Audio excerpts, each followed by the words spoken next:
કેમ છો વિદ્યાર્થી મિત્રો? એકાઉન્ટ ચેપ્ટર નંબર 2 વાર્ષિક હિસાબ. આજે આપણે ઉદાહરણ નંબર 1 ગણવાનું છે. રામ અને શ્યામ 6:4 પ્રમાણમાં નફો નુકસાન વેચતા ભાગીદારો છે. તારીખ 31/3/2017 ના રોજનું નીચે આપેલા કાચા સર્વે અને હવાલા પરથી વાર્ષિક હિસાબ તૈયાર કરો. 31/3/2017 નો કાચું સર્વૈયું અને હવાલા આપેલા છે. આ પરથી આપણે વાર્ષિક હિસાબ તૈયાર કરવાનો છે.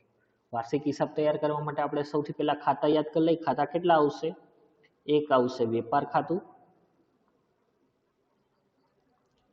બીજું નફા નુકસાન ખાતું, ત્રીજું નફા નુકસાન ફાળવણી ખાતું,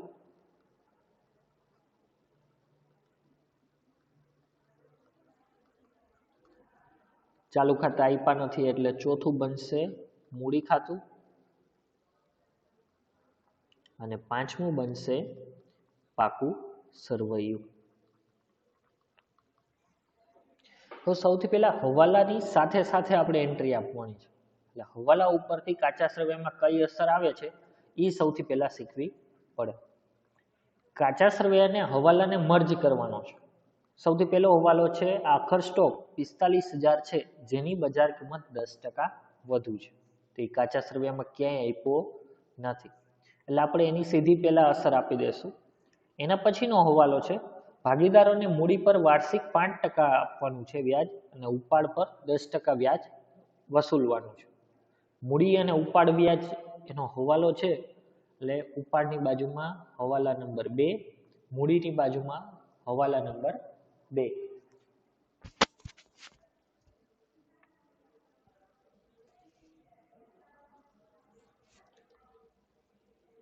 ત્યારબાદ હવાલા નંબર 3, યંત્રો પર 10% અને ફર્નિચર ફિટિંગ્સ પર 5% ઘસારો ગણો. યંત્રો પર 10% અને ફર્નિચર ફિટિંગ્સ પર 5%. તો સૌથી પહેલા યંત્ર ગોતો. યંત્ર અહીંયા છે, યંત્રો અને યંત્ર પરનો ઘસારો. હવે જો જ્યારે બે ઘસારા આપ્યા હોય, કાચા સર્વેનો ઘસારો અને હવાલામાં પણ ઘસારો હોય એક જ મિલકત પર, ત્યારે જૂનો ઘસારો મિલકતમાં ઉમેરી દેવો. એટલે હવાલા નંબર કેટલા થશે? 3. બંનેના ઉમેરીને આપણે એના ઉપર હવાલો ગણવાનો.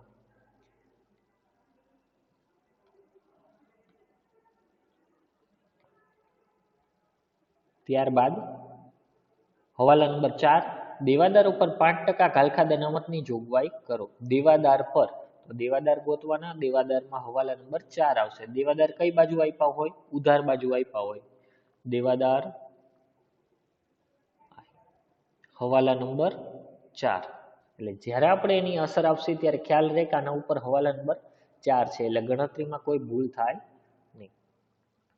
ત્યારબાદ હવાલા નંબર 5, ચૂકવણ બાકી ખર્ચા પગાર 500, પરચુરણ ખર્ચા 150 અને ભાડું 150. ત્રણ ખર્ચ ચૂકવવાનો બાકી છે. કયા બાકી છે? પગાર, પરચુરણ ખર્ચા અને ભાડું. તો ત્રણેયની બાજુમાં હવાલા નંબર 5 લખી લઈ.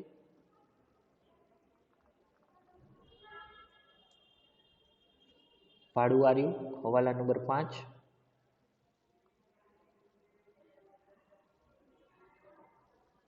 પગાર હવાલા નંબર 5 અને ત્રીજો શબ્દ શું હતો? ભાડું, પરચુરણ ખર્ચા. પરચુરણ ખર્ચા એની બાજુમાં આપણે હવાલો લખી લઈએ. પરચુરણ ખર્ચા ક્યાં આપ્યા છે? હવાલા નંબર 5. હવાલા નંબર 6 શું કહે છે? ભાગીદારી કરારની જોગવાઈ પ્રમાણે નફા નુકસાન હોય તો પણ મૂડી પર વ્યાજ આપવાનું. નુકસાન હોય તો પણ મૂડી પર વ્યાજ આપવાનું છે. આપણને બીજો હવાલો કીધો જ છે એટલે ખોટ હોય તો પણ વ્યાજ આપવાનું જ છે. હવાલા ટીક કરી લીધા બાદ પહેલું બનાવવાનું વેપાર ખાતું, બીજું બનાવવાનું નફા નુકસાન ખાતું, ત્રીજું બનાવવાનું ભાગીદારોના નફા નુકસાન ફાળવણી ખાતું, પછી ભાગીદારોના મૂડી ખાતા અને પછી આવશે પાકું સરવૈયું. 5 ખાતા બનાવી નાખવાના. દરેક પેજ ઉપર અલગ અલગ ખાતું બનાવવાનું. વેપાર ખાતું, બીજા પેજ ઉપર નફા નુકસાન ખાતું, ત્રીજા પેજ ઉપર ફાળવણી અને મૂડી ખાતા બંને સાથે અને ચોથા પેજ ઉપર પાકું સરવૈયું અલગથી બનાવવાનું. આપણે હવાલાથી શરૂઆત કરી તો પહેલો હવાલો શું કે છે? આખર સ્ટોક. તો આખર સ્ટોક 45,000 છે, જેની બજાર કિંમત 10% વધુ છે. તો આખર સ્ટોકનો હવાલો યાદ રાખજો. આખર સ્ટોક જે કિંમત ઓછી હોય તે લેવાય. 45,000 છે એના 10% વધુ કરવાના કીધા છે, તો 10% કેટલા થાય? 4,500. એ તમે ઉમેરી દો તો 49,500 થાય. હવે કિંમત કઈ નાની છે? જે કિંમત ઓછી હોય એટલે આપણે કઈ કિંમત લેશું? 45,000 જ લેશું, વધારો કરતા નથી. આપણે જે હવાલા શીખ્યા છે એના ઉપરથી પહેલી અસર આવશે, વેપાર ખાતામાં જમા બાજુ આવે. વેપાર ખાતામાં કઈ બાજુ આવે? જમા બાજુ આવે. આખર સ્ટોક કેટલાનો? 45,000 નો. બીજી અસર ક્યાં થાય? તો પાકા સરવૈયાની અંદર મિલકત લેણા બાજુ. કઈ બાજુ થાય? પાકા સરવૈયાની અંદર મિલકત લેણા બાજુ. એ આપણો આખર સ્ટોક મિલકત તરીકે આપણે ધ્યાનમાં લઈ છીએ.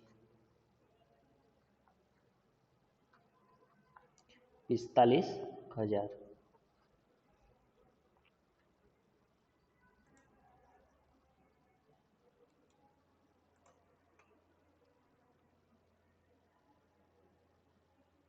પેલો હવાલો પૂરો આપણો. પેલો હવાલો આપણે શીખી લીધો. જે કિંમત ઓછી હોય તે લેવાની.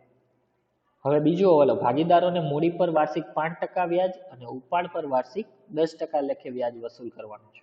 તો મૂડી અને ઉપાડ આપણને દાખલામાં આપેલા જ છે, એટલે હવે અહીંથી શરૂ કરી તો જો મૂડી અને ઉપાડ ઉપર હવાલા નંબર 2 છે.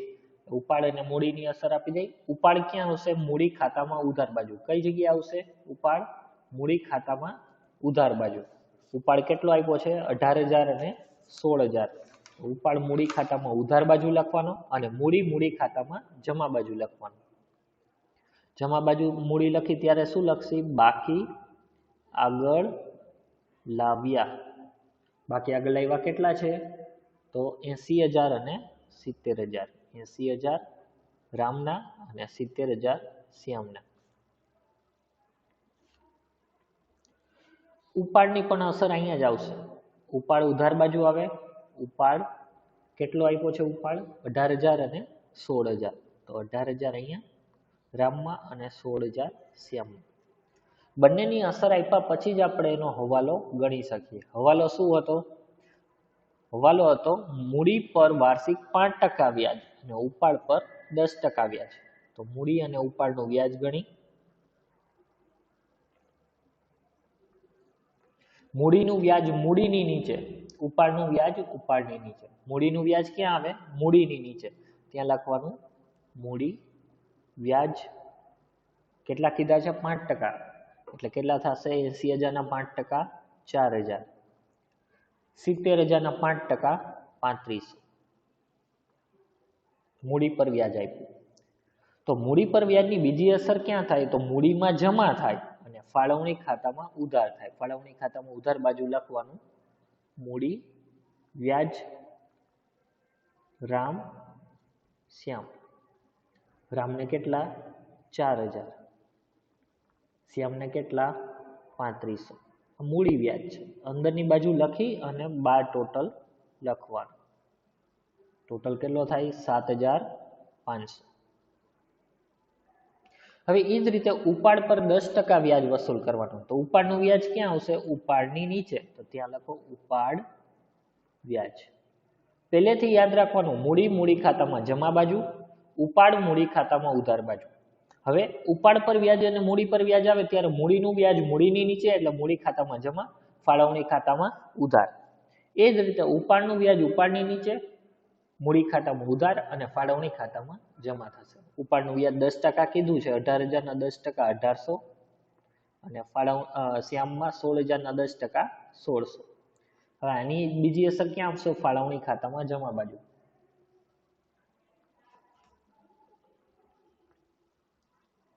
ઉપાડ વ્યાજ રામ શ્યામ 1800 અને 1600 3400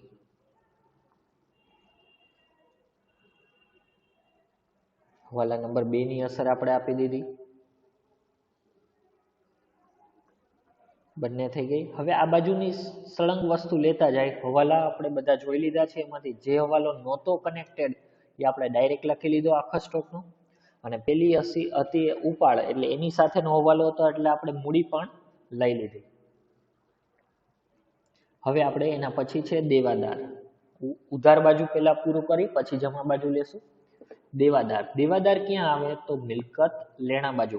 ક્યાં આવે? મિલકત લેણા બાજુ. એમાં પાછો હવાલા નંબર 4 પણ છે. મિલકત લેણા બાજુ સૌથી પહેલા દેવાદાર લખી લેવાના.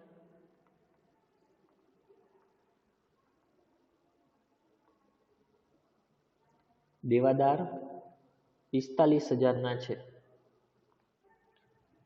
હવે એમાં હવાલો કેટલામો હતો? તો હવાલો હતો હવાલા નંબર 4 હતો. હવાલા નંબર 4 શું કે છે? દેવાદારો પર 5% ઘાલખાદ અનામતની જોગવાઈ કરવી. દેવાદાર ઉપર શું કીધું? 5% ઘાલખાદ અનામત. તો ખાલી એટલું જ બાદ થશે 5%.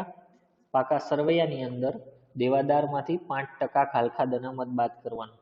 ઘાલખાદ અનામત કેટલા ટકા છે? 5%. 45,000 ના 5% 2250. કેટલા થાય? 2250.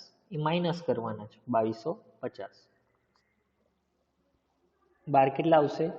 72,750.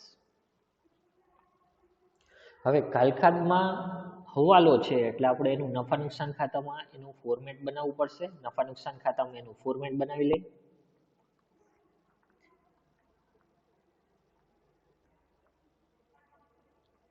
ઘાલખાદ કાચા સરવૈયાની પ્લસ ઘાલખાદ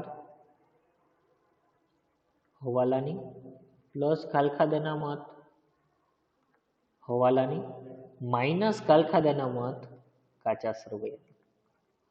હવે આમાં જેટલી વસ્તુ આપી છે એ પહેલા લખી લો. ઘાલખાદ અનામત આપણે હવાલો ગણ્યો કેટલો આવ્યો તો 2250. તો હવાલાની ઘાલખાદ અનામત કેટલી છે? 2250. હવે કાચા સરવૈયામાં જુઓ ઘાલખાદ અનામત આપી છે. હા, તો ઘાલખાદ આપી છે. ક્યાં આપી છે? જુઓ, ઘાલખાદ ઉધાર બાજુ હશે.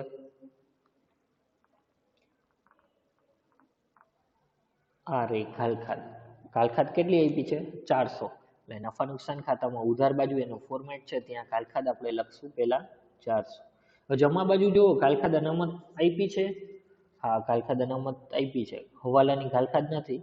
કાચા સરવૈયાની ઘાલખાદ અનામત કેટલી આપી છે? 700.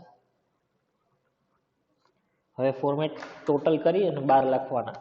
400 પ્લસ 2250 માઇનસ 700 એટલે કેટલા આવશે? 1950. ઘાલખાદ અનામત આપણે કાચા સરવૈયાની બાદ થાય. કેટલા આવશે? 1950.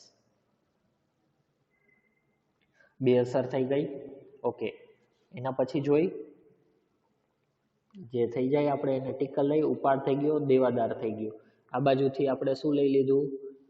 ઘાલખાદ પણ લઈ લીધી. અહીંથી ઘાલખાદ અનામત લઈ લીધી.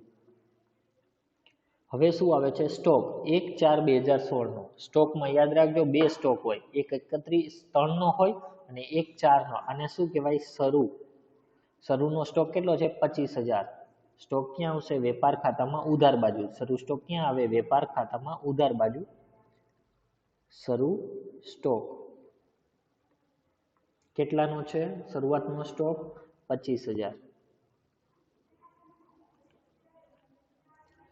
ત્યારબાદ સ્ટોક લેવાઈ ગયું. વેચાણ માલ પરત.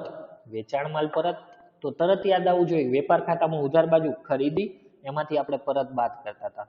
જમા બાજુ વેચાણ, એમાંથી આપણે પરત બાદ કરતા હતા. એટલે વેચાણ પરત નોંધવું હોય તો વેચાણ પહેલા નોંધવું પડે. તો વેચાણ કેટલું આપ્યું છે? 78,150. તો વેપાર ખાતામાં જમા બાજુ સૌથી પહેલા એની અસર આપી દો. વેચાણ 78,150 માઇનસ પરત. પરત કેટલું આપ્યું હતું આપણે જોયું? 1,000. એટલે આઉટર કોલમમાં કેટલા આવશે?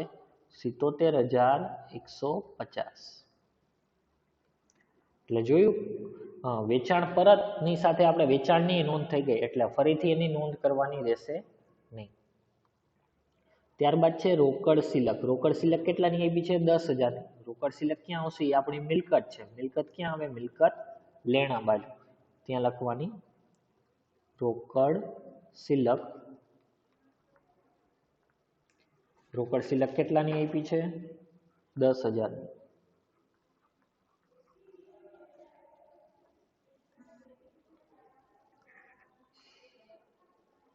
ત્યારબાદનો હવાલો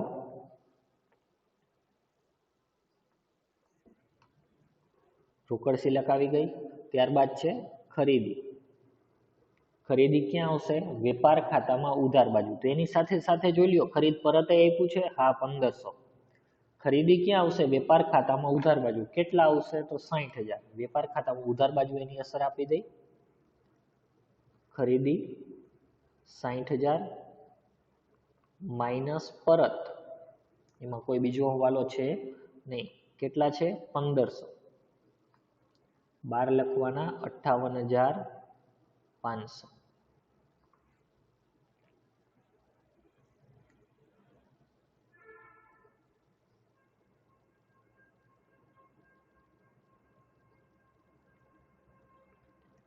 ખરીદી થઈ ગઈ, સામે પરત થઈ ગયું. એના પછી છે આપેલ વટાવ. આપણે વટાવ આપ્યો. જો યાદ રાખજો, ઉધારવાળી બધી વસ્તુ ક્યાં આવશે? તો ઉધારવાળી બધી વસ્તુ કા વેપાર ઉધાર આવે, કા નફા નુકસાન ઉધાર આવે, કા મિલકત લેણા આવે. જમાવાળી બધી વસ્તુ કેવી રીતે આવશે? જમાવાળી વસ્તુ કા વેપાર જમા આવે, કા નફા નુકસાન જમા આવે, કા મૂડી દેવા આવે. હવે આ નિયમ જે તોડશે એ સામેની બાજુ લઈ જતા આપણે માઇનસ થશે. જેમ કે ખરીદ પર વેચાણ પરત છે, આ વેચાણ પરત આપણે સામેની બાજુ લઈ ગયા એટલે ઉધારની બદલે આપણે જમા લખ્યું વેપાર ખાતામાં, તો વેચાણ પરત બાદ થયું. આ જો ખરીદ માલ પરત એ જમા છે પણ લખાય ક્યાં? વેપાર ખાતામાં ઉધાર બાજુ, તો માઇનસ થયું. એટલે ઉધારવાળી વસ્તુ જમા જાય તો માઇનસ થાય, જમાવાળી વસ્તુ ઉધાર આવે તો માઇનસ થાય. આપેલ વટાવ ક્યાં આવશે? નફા નુકસાન ખાતામાં ઉધાર બાજુ આપેલ વટાવ.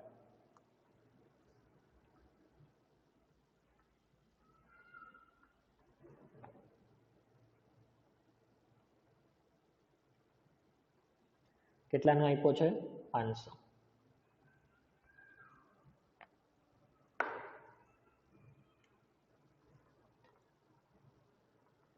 ગાલખાદની અસર આપણે આપી દીધી. હવે યંત્ર આવ્યું તો આ બંને સાથે જ આવશે. મેં પહેલા જ સમજાવ્યું હતું, જ્યારે હવાલામાં પણ ઘસારો હોય અને કાચા સરવૈયામાં ઘસારો હોય ત્યારે શું કરવાનું? કાચા સરવૈયાનો ઘસારો જે તે મિલકતમાં ઉમેરીને લખવા. તો યંત્ર કેટલાના આપ્યા છે? તો યંત્ર આપ્યા છે 18,250 ના.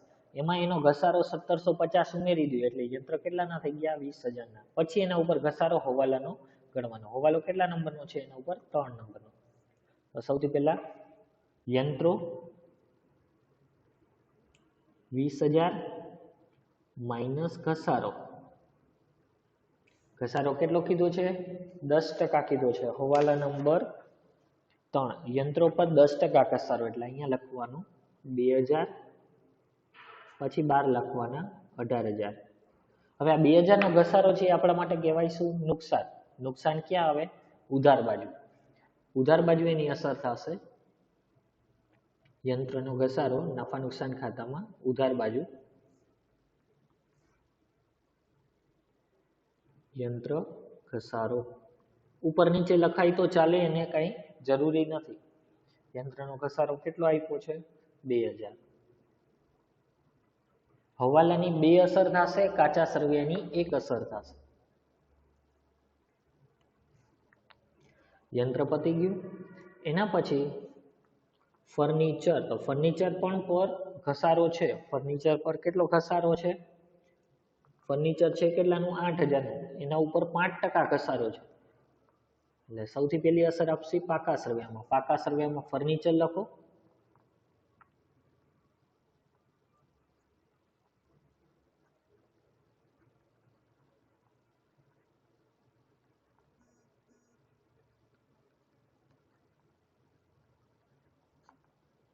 8000 માંથી 400 ઘસારો બાદ કરો એટલે કેટલા વધે? 7600. આ ફર્નિચર આપણે લખ્યા. બીજો ઘસારાની બીજી અસર ક્યાં આવશે? નફા નુકસાન ખાતામાં ઉધાર બાજુ. નફા નુકસાન ખાતામાં ઉધાર બાજુ ફર્નિચર ઘસારો કેટલો છે? 400.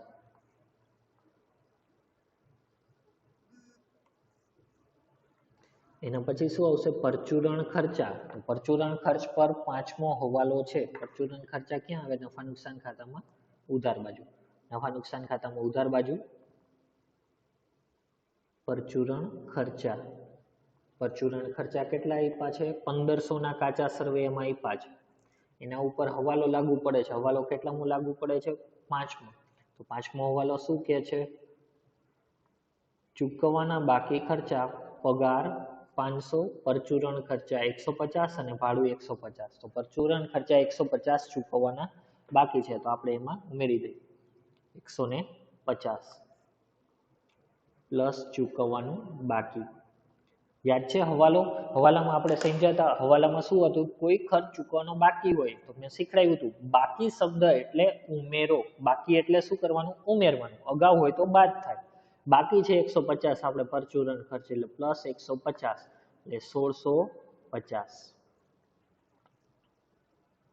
હવે ચૂકવાનો બાકી છે, આપણે અહીંયા એક અસર આપી. બીજી અસર ક્યાં આવે? તો ચૂકવાનું બાકી છે એટલે આપણું શું કહેવાય? દેવું. દેવું ક્યાં આવે? મૂડી દેવા બાજુ. ચૂકવવા બાકી પરચુરણ ખર્ચા કેટલા? 150.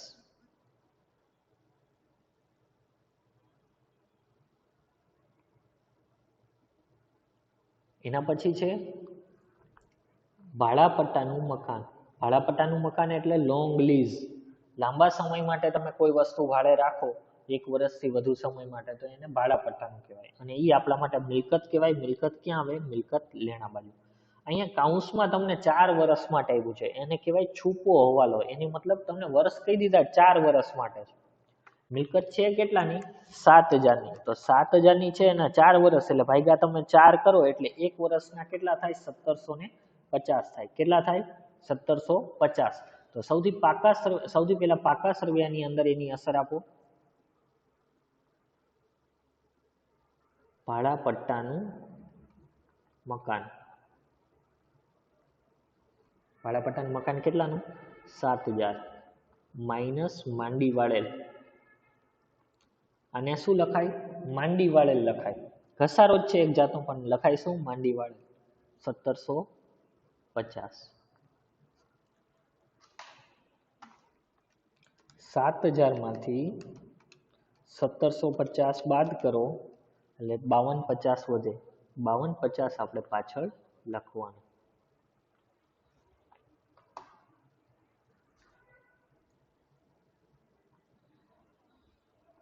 માંડી વાળેલ છે એટલે આપણા માટે શું કહેવાય? નુકસાન. નુકસાન ક્યાં આવે? નફા નુકસાન ખાતામાં ઉધાર બાજુ. નફા નુકસાન ખાતામાં ઉધાર બાજુ એની અસર આપી દઈ.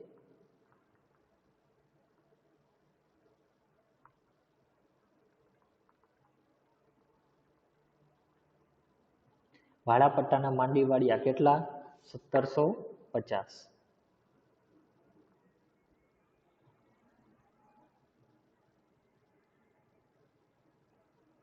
ત્યારબાદ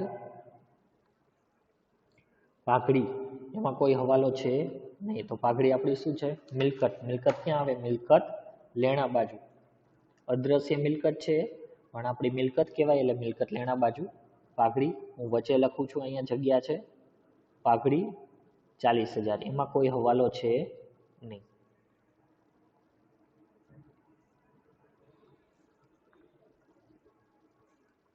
વેપાર ખર્ચા. વેપાર ખર્ચ છે એટલે વેપાર માટેનો ખર્ચ છે, તો ક્યાં આવશે? નફા નુકસાન ખાતામાં ઉધાર બાજુ. વેપાર ખર્ચા કેટલાના છે? વેપાર ખર્ચા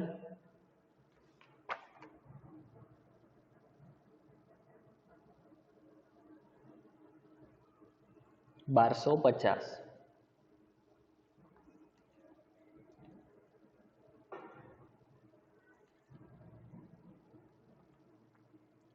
ભાડું અને વેરો.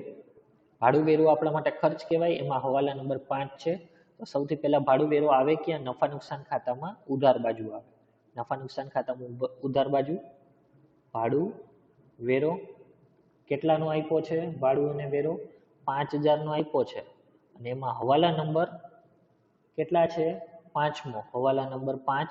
એમાં શું કીધું? ચૂકવણ બાકી પગાર છે 500, પરચુરણ ખર્ચા 150 અને ભાડું 150. તો આપણે પ્લસ ચૂકવવાનું બાકી કરીને લખશું પ્લસ ચૂકવવાનું બાકી 150. બાર કેટલા આવશે? 5150. ચૂકવવાનું બાકી એટલે આપણા માટે શું કહેવાય? દેવું. દેવું ક્યાં આવે? પાકા સરવૈયામાં મૂડી દેવા બાજુ. ચૂકવવા બાકી ભાડું કેટલા? 150.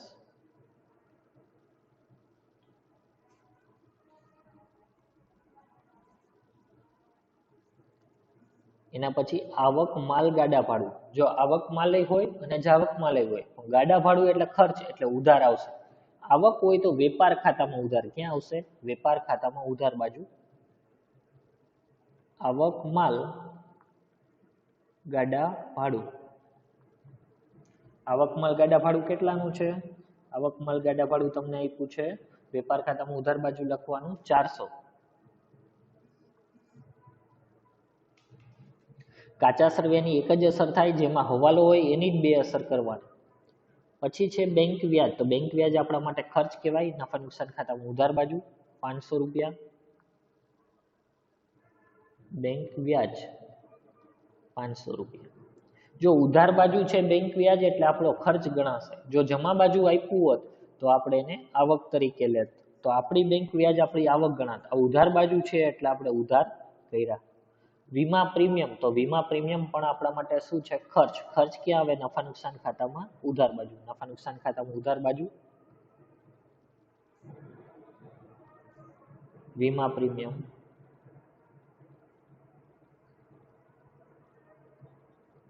વીમા પ્રીમિયમ કેટલાનું છે? 500નું. 800નું.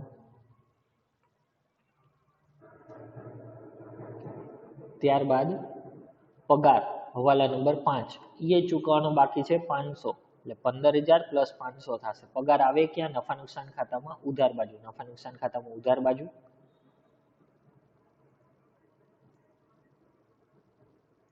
પગાર 15000 પ્લસ ચૂકવવાનો બાકી 500, એટલે 15500.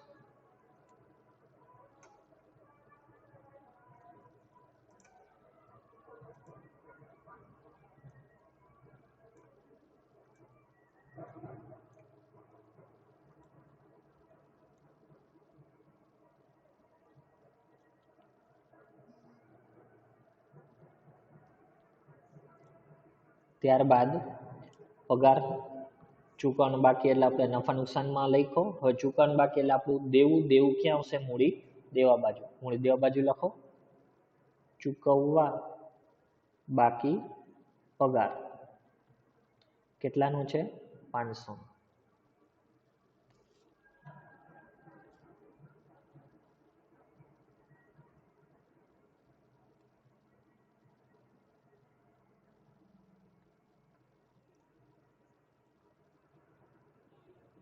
એના પછી છે મજૂરી. મજૂરી આપણા માટે શું કહેવાય? ખર્ચ. પણ શેનો ખર્ચ છે? વેપારનો. શેમાં આવશે? વેપાર ખાતામાં ઉધાર બાજુ મજૂરી કેટલા? 14000. મજૂરી 14000 આપી છે. હા 14000 છે. અગાઉથી ચૂકવેલ ખર્ચ. જો કાચા સરવેની એક જ અસર થાય, અગાઉથી ચૂકવેલ ખર્ચ, એટલે આ કઈ બાજુ જશે? અગાઉથી ચૂકવેલ ખર્ચ એટલે ખર્ચ નથી, એટલે વેપાર નફા નુકસાનમાં નહીં આવે, એ મિલકત લેણા બાજુ જશે. એટલે મિલકત લેણા બાજુ એની અસર થશે. મિલકત લેણા બાજુ અગાઉથી ચૂકવેલ ખર્ચ.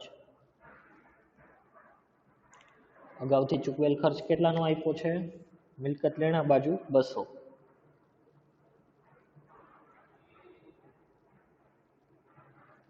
ઉધાર બાજુ બધી આવી ગઈ, જમા બાજુ ચેક કરી, સૌથી પહેલા મૂડી આવી ગઈ, લેણદારો બાકી છે. લેણદારો કેટલાના છે? 35,000 લેણદાર ક્યાં આવે? મૂડી દેવા બાજુ.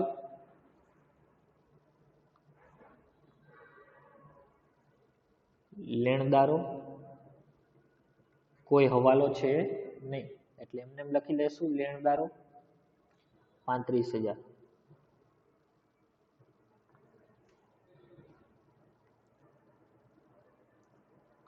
એના પછી ખરીદ માલ પરત અસર થઈ ગઈ. બેંક ઓવરડ્રાફ્ટ આપણું દેવું છે. દેવું ક્યાં આવે? મૂડી દેવા બાજુ. 8,000 છે બેંક ઓવરડ્રાફ્ટ. 8,000 bank overdraft.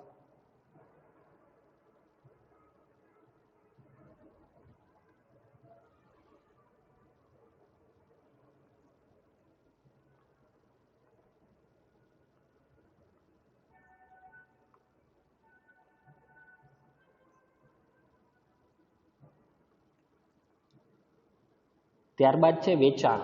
વેચાણ આવી ગયું, ખાલખા અનામત આવી ગઈ, મજૂરીના બાકી દેવા. બાકી છે દેવાના એટલે આપણા માટે દેવું કહેવાય. દેવું મૂડી દેવા બાજુ. કાચું સરવૈયું છે એટલે એક જ અસર આવશે. કાચા સરવૈયામાં મૂડી દેવા બાજુ, મજૂરીના બાકી દેવા.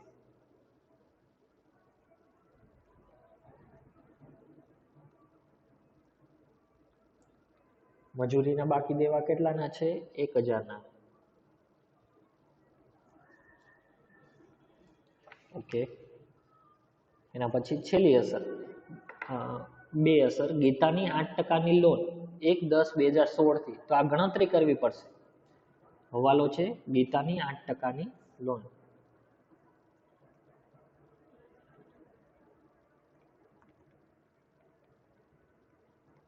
કઈ તારીખે લીધું એવું કીધું છે આપણને? 1/10/16 લીધી છે. 1/10/16 લીધી છે. તો આપણું વર્ષ પૂરું થાય છે 31/3/2017. તો આપણે એના ઉપર વ્યાજ ગણવું પડશે. વ્યાજ કેટલા મહિનાનું થશે? 6 મહિનાનું. 10, 11, 12 પહેલો, બીજો, ત્રીજો એટલે 6 મહિનાનું વ્યાજ ગણવું પડશે. તો પહેલા તો ગીતાની લોન. ગીતાની લોન આપણા માટે શું છે? દેવું. દેવું ક્યાં આવે? મૂડી દેવા બાજુ. મૂડી દેવા બાજુ ગીતાની લોન કેટલી? 15,000. આઉટર કોલમમાં જ લખી લેવાનું. હવે ગીતાની લોનનું વ્યાજ ગણવાનું છે. ગીતાની લોન છે કેટલાની? ગીતાની લોન છે 8%ની. 6 મહિનાનું વ્યાજ ગણવાનું. લોન છે કેટલાની? ગીતાની 15,000. 15,000 ગુણ્યા 8%. એટલે 15,000 ના 8% કરવાના. 15,000 ગુણ્યા 8% એટલે 1,200 રૂપિયા થાય. આ વાર્ષિક છે. આપણે 6 મહિનાનું જોઈએ છે.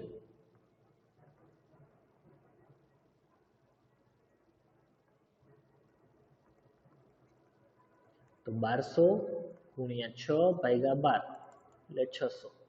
600 રૂપિયા ગીતાની લોનનું વ્યાજ છે. ગીતાની લોનનું વ્યાજ આપણા માટે શું કહેવાય? ખર્ચ. એટલે નફા નુકસાનમાં ઉધાર થશે.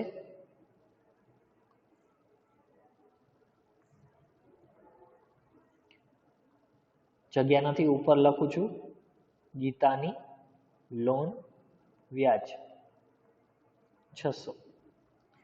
ચૂકવવાનું છે એટલે આપણું દેવું કહેવાય. દેવું મૂડી દેવા બાજુ. ગીતાની લોનનું વ્યાજ.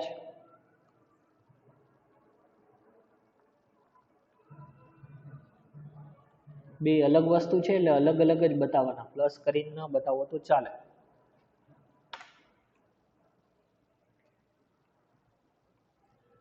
ગીતાની લોનનો હવાલો થઈ ગયો. બંને બાજુ લખી લીધા આપણે. દેવી હુંડી. દેવી હુંડી આપણું શું છે? દેવું. દેવું ક્યાં આવે? મૂડી દેવા બાજુ. મૂડી દેવા બાજુ એની અસર આપી દો. દેવી હુંડી. દેવી હુંડી કેટલાની છે? 200 રૂપિયાની. બધી અસર આપ્યા બાદ સૌથી પહેલા ખાતું બંધ થશે. ખાસ ચેક કરી લેવાનું કોઈ અસર રહી જતી નથી ને, કોઈ હવાલા રહી જતા નથી ને. ત્યારબાદ સૌથી પહેલા બંધ થશે વેપાર ખાતું. કયું ખાતું બંધ થશે? વેપાર ખાતું. હવે વેપાર ખાતું બંધ કરતા બંને બાજુનો ટોટલ જોવો પડશે. કયો ટોટલ મોટો છે? એ આપણે બે બાજુ નીચે લખવાના. ત્યારબાદ આપણે નફો નુકસાન શોધીશું. તો જમા બાજુનું ટોટલ જુઓ 77 150 પ્લસ 45,000 એટલે ટોટલ 1,22,150. ઉધાર બાજુ ટોટલ એના કરતા ઓછો દેખાય જ છે 25,000 58 500 400 અને 14,000 97,900. એનો મતલબ જમા બાજુનું ટોટલ મોટો. જમા બાજુ ટોટલ કેટલો આવ્યો 1,22,100 1,22,150. તો એટલો જ પાછો ઉધાર બાજુ લખવાનો 1,22,150. હવે ઉધાર બાજુ ઘટે છે એટલે એને શું કહેવાય નફા નુકસાન ખાતે લઈ જવાના. ક્યાં લઈ જવાના નફા નુકસાન ખાતે. આને કહેવાય કાચો નફો. ઉધાર બાજુ ઘટે છે એટલે કાચો નફો. કેટલો આવ્યો 24,250. 24,250. જમામાંથી ઉધાર બાજુનો ટોટલ આપણે બાદ કર્યો.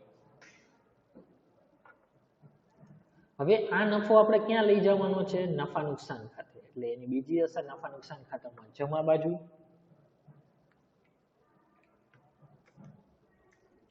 જમા બાજુ અસર આપો. જમા બાજુ આમ તો કોઈ બીજી અસર આવી જ નથી.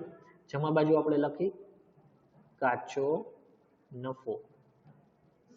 ક્યાંથી આવ્યો વેપાર ખાતે. કેટલો 24,250. હવે આમાં જુઓ કયો ટોટલ મોટો લાગે છે ઉધાર બાજુનો. બે ટોટલ જોવાના પછી જ આપણે લખવાનું કોઈ એક બાજુ. ટોટલ જે મોટો હોય નીચે બંને બાજુ સામસામે લખવાના. ટોટલ કયો થાય છે 600 500 2000 400 1650 1750 1250 5150 500 800 1950 અને 15500. 32,050 થાય. કેટલા થાય 32,050. 32,050 એટલે 32,050. તેનો મતલબ ઉધાર બાજુનો ટોટલ મોટો છે તો અહીંયા આવશે નફા નુકસાન ફાળવણી ખાતે. એટલે આપણે નફા નુકસાન આના પછીનું ખાતું છે અહીંયા લઈ ગયા. અને કહેવાય ચોખ્ખી ખોટ. કેટલાની છે ચોખ્ખી ખોટ 32,50 માંથી 24,250 બાદ કરો 7,800. કેટલાની ખોટ આવી 7,800. જો પેલા ખાતાની અંદર કાચો નફો આવ્યો હતો. પેલા ખાતાની અંદર શું આવ્યો હતો કાચો નફો. ઉધાર બાજુ ઘટ્યા કાચો નફો આવ્યો.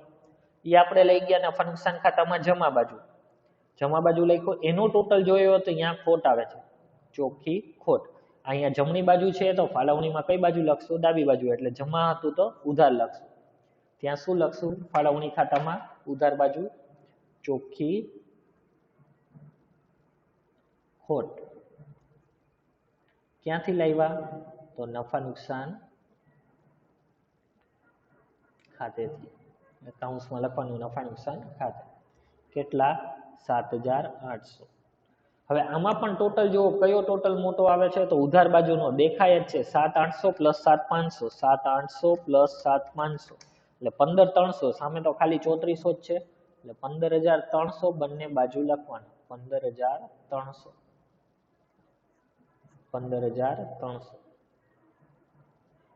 એમાંથી 3,400 બાદ કરવાના. 3,400 બાદ કરો એટલે કેટલા આવશે 11,900. 11,900. હવે આને કહેવાય શું વેચણી પાત્ર ખોટ. શું કહેવાય વેચણી પાત્ર ખોટ. કોની છે તો રામ અને શ્યામની. 11,900. નફા નુકસાનનું પ્રમાણ શું આપેલું છે રકમ શરૂ થાય ત્યાં જ આપણને કીધું છે 6/4. કયા પ્રમાણમાં વેચવાનું 6/4 ના પ્રમાણમાં. તો 11,900 ગુણ્યા 6/10 7,140. કેટલા આવ્યા 7,140 રામના. અને શ્યામના કેટલા આવશે બાકીના 4,740. 60 ટોટલ કરો 12 લખો.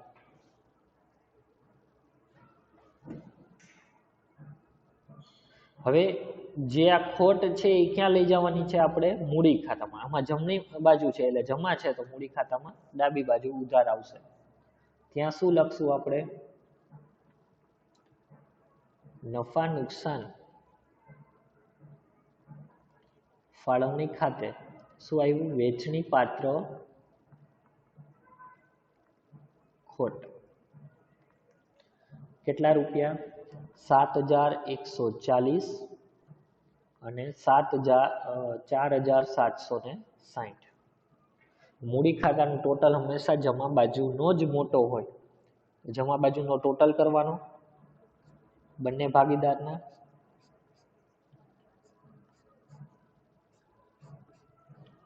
સૌથી પહેલા રામનો ટોટલ કરી 80000 પ્લસ 4000 એટલે 84000. ઉધાર બાજુ એટલા છે જ નહીં એટલે અહીંયા પણ લખી નાખી 84000. અહીંયા આપણે શું લખશું બાકી આગળ લઈ ગયા. 84000 માઇનસ 18000 માઇનસ 1800 માઇનસ 7140 એટલે 57060. કેટલા આવ્યા 57060. એ જ રીતે શ્યામનો ટોટલ કરી તો શ્યામનો ટોટલ પણ જમા બાજુનો મોટો 70000 પ્લસ 3500 એટલે 73500. કેટલા આવ્યા 73500. ઉધાર બાજુનો ટોટલ એમાંથી બાદ કરો 73500 બંને બાજુ લખી લેવાના. ઉધાર બાજુ ટોટલ બાદ કરો 73500 માઇનસ 16000 માઇનસ 1600 માઇનસ 4760 51140. 51140. આ શું આવ્યું બાકી આગળ લઈ ગયા. એ આપણી મૂડી છે. મૂડી દેવા બાજુ લખવાનું. મૂડી દેવા બાજુ મૂડી. સૌથી છેલ્લે આપણને મૂડી મળી. ત્યાં શું લખાય રામ અને શ્યામ. મૂડી કેટલી મળી રામની 57060. શ્યામની કેટલી મળી 51140. ટોટલ 1,08,200. હવે છેલ્લે પાકું સરવૈયું ક્લોઝ થાય. પાકા સરવૈયાનો નિયમ બંને બાજુનો સરવાળો સરખો આવે તો દાખલો સાચો. 11 માર્ક છે લગભગ 44 એન્ટ્રી જેવી આવશે. 1,08,200 plus 15,000 plus 600 plus 8,000 plus 35,000 plus 150 plus 150 plus 500 plus 1000 plus 200.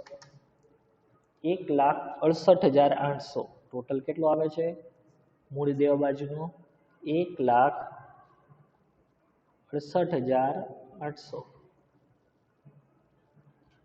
જમા બાજુ મિલકત લેણા બાજુ પણ સરખો જ આવવો જોઈએ 1,68,800. જોઈ લઈ ચેક કરી લઈ આપણે એ બાજુ આવે છે તો દાખલો સાચો. 18,000 plus 40,000 plus 42,750 plus 7,600 plus 45,000 plus 10,000 plus 52,50 plus 200. 1,68,800. બંને બાજુ સરખો આવી જાય છે એટલે આપણો દાખલો સાચો. દાખલાની અંદર ખાસ ધ્યાન રાખજો ઉપર દરેક ખાતાની ઉપર એક લીટી રાખવાની કેમ કે આગલા દાખલામાંથી એટલે આગલા ખાતામાંથી કા નફો કા નુકસાન આવે ને આવે છે. જો નફો હોય તો જમા બાજુ, નુકસાન હોય તો ઉધાર બાજુ. આ રીતે આખી પૂરેપૂરી અસર આપવાની.